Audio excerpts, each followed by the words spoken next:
మంచిగా ఒకసారి తిప్పుకోండి. Fried rice లాగా వేస్తున్నానండి. ఎప్పుడైనా నాన్ వెజ్ వండుకున్నప్పుడు సింపుల్గా ఇట్లా ఫ్రైడ్ రైస్ లాగా వేసుకుంటే వైట్ రైస్తో కాకుండా ఫ్రైడ్ రైస్తో తింటే బాగుంటుంది. ఇందులోనే అల్లం వెల్లుల్లి పేస్ట్ ఒక స్పూన్ వేసుకోండి.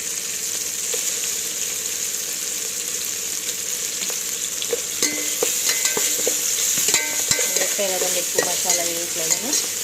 ఒక స్పూన్ అల్లం వెల్లుల్లి పేస్ట్ వేసుకుని మంచిగా ఒకసారి మళ్ళీ కలిసేటట్టు తిప్పండి. మంచిగా ఒకసారి తిప్పిన తర్వాత ఇప్పుడు నేను 3 గ్లాసులు బియ్యం పోసానండి. ఈ గ్లాస్తో 3 గ్లాసులు బియ్యం పోసాను. దీంతో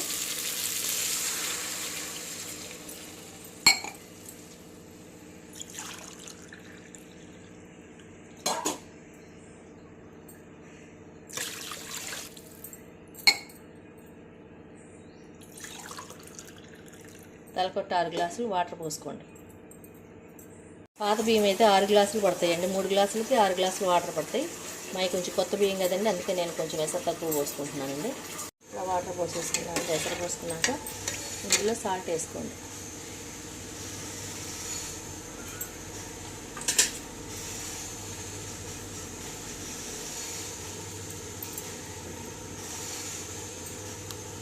ఒక ఫుల్ స్పూన్, పెద్ద స్పూన్తో హాఫ్ స్పూన్ సాల్ట్ వేసేసుకోండి.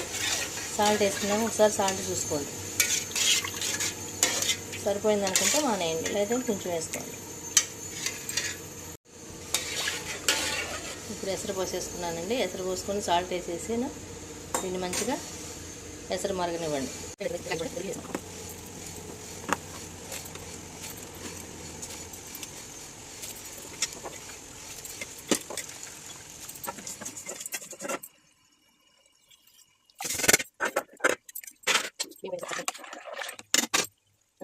రైస్ చూడండి, ఒకసారి తిప్పేసుకొని దీన్ని రైస్ కుక్కర్లో పెట్టేసుకోండి. దీన్ని ఇట్లా రైస్ కుక్కర్లో పెట్టేసుకోండి.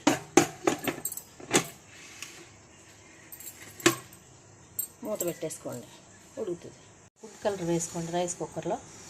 ఆప్షనల్ అండి ఇది, కావాలంటే వేసుకోండి, లేదంటే లేదు.